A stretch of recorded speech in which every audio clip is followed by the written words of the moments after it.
બહારનું માર્કેટનું ખમણ દરેક વ્યક્તિને પસંદ હોય છે, પણ તેટલું એ હાઇજેનિક અને હેલ્ધી નથી હોતું, કારણ કે તેમાં લીંબુના ફૂલનો ઉપયોગ થતો હોય છે. તો આજ ઘરે બહારના ખમણને ટક્કર મારે તેવું એકદમ સ્પોન્જી, ફૂલ જાળીવાળું અને ખાવામાં ખૂબ જ સ્વાદિષ્ટ આપણે ખમણ તૈયાર કરીશું. એ પણ લીંબુના ફૂલનો ઉપયોગ નહીં કરીએ, સોડાનો ઉપયોગ પણ નહીં કરીએ અને એકદમ નવી રીતે 15 મિનિટમાં તમારું ખમણ તૈયાર થઈ જશે. એકદમ ઝંઝટ વગર અને ખૂબ જ સ્વાદિષ્ટ, અને એટલું તો હેલ્ધી કે વાત ના પૂછો. તમે જોઈ રહ્યા છો કે કેટલી જાડી પડેલી છે. તો તૈયાર કરીએ નવી રીતે ખમણ ઢોકળા. તો જેમના માટે આપણે બિના ઝંઝટ આ વેરાયટી તૈયાર કરવા માટે સીધું મિક્સર જાર લેશું અને તેમાં 1 ચમચી જેટલી આપણે ખાંડ ઉમેરીશું. મેં થોડી અધકચરી વાટેલી છે, તમે આખી ખાંડ લઈ શકો છો. મેં અહીંયા ટેબલ સ્પૂનના માપથી બધું મેજર કરેલું છે. તમે રેગ્યુલર ચમચીથી જોવો તો 2 ચમચી જેટલી ખાંડ હશે. હવે 1 નાની ચમચી જેટલું નમક ઉમેરીશું. હવે આપણે 2 ચપટી જેટલી હળદર ઉમેરીશું. વધારે હળદરનો ઉપયોગ નથી કરવાનો, નહીં તો આપણા જે ખમણ છે તેના ઉપર રેડ સ્પોટ આવી જશે, લાલ સ્પોટ થવા લાગશે. હવે 2 ચપટી જેટલી હિંગ ઉમેરીશું. હિંગ ઉમેરવી ઓપ્શનલ છે. 1 ચમચી જેટલું તેલ ઉમેરીશું. અહીંયા તેલનું પ્રમાણ 1 જ ચમચી રાખવાનું છે, 1 ટેબલ સ્પૂન. રેગ્યુલર ચમચીથી જોઈએ તો 2 ચમચી જેટલું. જો વધારે તેલ ઉમેરશો ને તો આપણા ખમણ છે તે વચ્ચેથી બેસી જશે. આવું જો તમારે થતું હોય તો તમારે તેલનો ઉપયોગ કરતી વખતે ધ્યાન રાખવાનું, તો તમારું ખમણ પરફેક્ટ થશે, વચ્ચેથી નહીં બેસે. હવે આપણે અહીંયા લીંબુના ફૂલનો ઉપયોગ નથી કરવાના, જેથી મેં અહીંયા 4 ટેબલ સ્પૂન જેટલો લીંબુનો રસ લીધો છે. રેગ્યુલર ચમચીના માપથી જોઈએ, જે ઘરમાં આપણે ચમચી વાપરતા હોઈએ ને તે ચમચીથી 8 ચમચી જેટલો લીંબુનો રસ હશે. જનરલી બહારના ખમણમાં લીંબુના ફૂલનો ઉપયોગ થતો હોય છે, જે ખૂબ જ નુકસાન કરતા હોય છે. તો મેં આજે લીંબુના રસનો ઉપયોગ કર્યો છે. તમને લાગશે કે આટલો લીંબુના રસથી ખમણ ખાટું નહીં થઈ જાય? બિલકુલ ખાટું નહીં થાય, કારણ કે લીંબુનો રસ છે તે ફર્મેન્ટેશનનું કામ કરશે અને આમ પણ ખમણ થોડું ખટાશવાળું જ હોય છે, પણ લીંબુના ફૂલ કરતાં ઓછું ખાટું થશે. હવે આપણા ખમણને વધારે સ્વાદિષ્ટ બનાવવા માટે 2 નંગ જેટલા મરચાંના ટુકડા અને 2-3 ઇંચ જેટલા આદુના ટુકડા ઉમેરી દઈશું અને એકવાર તેને પીસી લેશું, જેથી મરચાં, આદુ બધું ગ્રાઇન્ડ થઈ જાય, લીંબુનો રસ, ખાંડ, મીઠું આ બધું એકદમ મિક્સ થઈ જાય. તો હવે આ મિશ્રણને મિક્સ કર્યા બાદ 1 કપ જેટલો, અને ગ્રામમાં જોઈએ તો 100 થી 120 ગ્રામ જેટલો ચણાનો લોટ લીધો છે.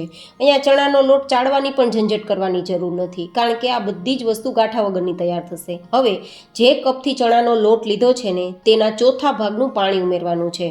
જરૂર મુજબ જ પાણી ઉમેરવાનું, પહેલાં ઓછું ઉમેરવાનું, પછી જરૂર લાગે તો થોડું 1-2 ચમચી ઉમેરી શકો છો. પણ જો વધારે પાણી ઉમેરશો ને તો કન્સિસ્ટન્સી પોરિંગ આવવા લાગશે. આપણે રિબિન કન્સિસ્ટન્સીવાળું બેટર તૈયાર કરવાનું છે.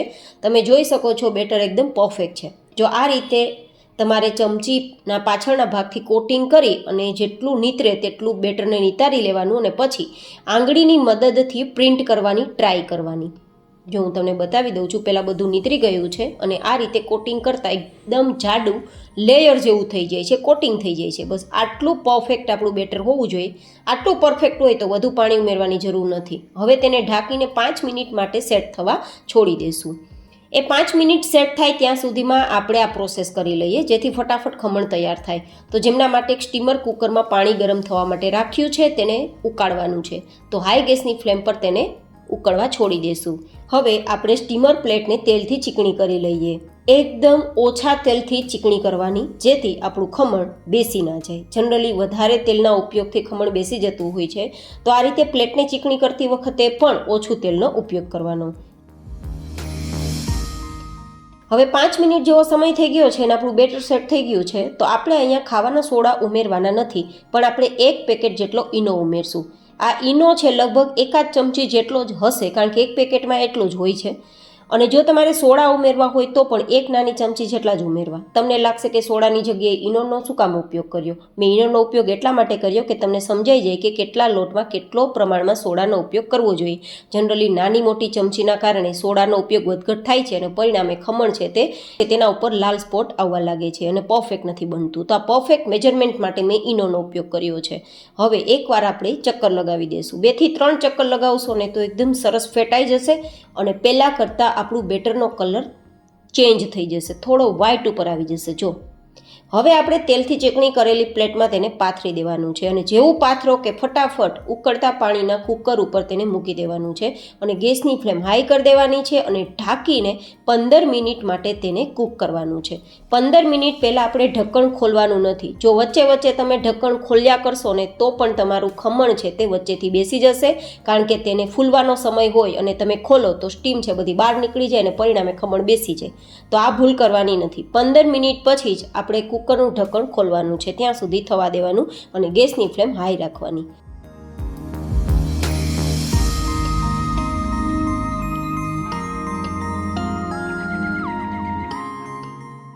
તો 15 મિનિટ પછી તમે જુઓ આપણું ખમણ એકદમ ફૂલી ગયું છે અને કલર એકદમ લાઇટ આવી ગયો છે. હું તમને નજીકથી એટલે જ બતાવું છું કે તમને સમજાઈ જાય.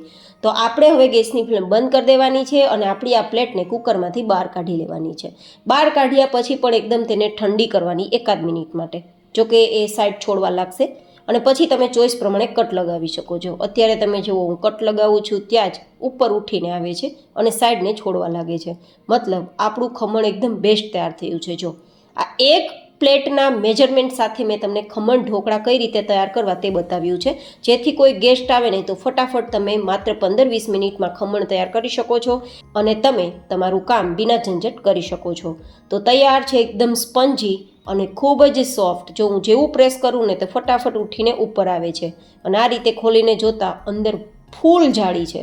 આવું આપણું ખમણ તૈયાર થયું છે.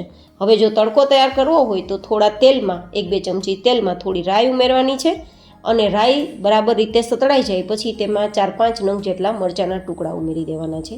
મરચાં છે જનરલી ઉડે છે તો થોડીવાર માટે ઢાંકી દેવું અને લગભગ 6-7 ચમચી જેટલું પાણી ઉમેરવાનું. હવે આપણે અહીંયા સ્વાદ પ્રમાણે થોડું નમક ઉમેરીશું, 3-4 ચમચી જેટલી ખાંડ ઉમેરીશું. વઘાર થોડો મીઠો પસંદ હોય તો ખાંડ વધારે ઉમેરવી, નહીં તો 1 ચમચી ઉમેરી શકાય. અને પછી આ રીતે આપણે ખાંડ ઓગળે અને 1 મિનિટ સુધી કૂક થાય ત્યાં સુધી આપણે આ રીતે આપણા તડકાને ઉકાળવાનો છે. ખાંડ છે તેની ચાસણી ના બની જાય તે ખાસ જોવાનું. થોડું 1-8 મિનિટ માટે કૂક થાય અને થોડી આપણું પાણી તેલની જેમ ચીકણું થવા લાગે ને ત્યાં સુધી કરવાનું. તો 2-3 મિનિટમાં થઈ જ જશે.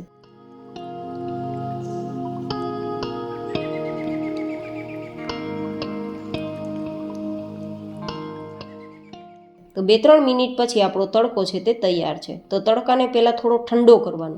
ગરમ ગરમ તડકો પણ આપણા મતલબ ખમણ ઉપર નથી રેડવાનો, નહીં તો આપણું ખમણ છે તે જેટલું ફૂલેલું છે ને બધું જ ખમણ બેસી જશે. તો એની જાળી ના બેસી જાય ને તેના માટે તડકાને પહેલાં 5-1 મિનિટ માટે ઠંડો કરવાનો ને પછી તેને આ રીતે તમારે સ્પ્રેડ કરવાનો અને પછી તેને તમે ખાઈ શકો છો. તો કેવું લાગ્યું તમને ઇન્સ્ટન્ટ નવી રીતે ખમણ તૈયાર કરવાની રેસીપી? મને તમે જરૂર બતાવજો. ફરી મળીશું એક નવી જ એન્ડ હેલ્ધી રેસીપી સાથે. ત્યાં સુધી stay healthy and stay happy.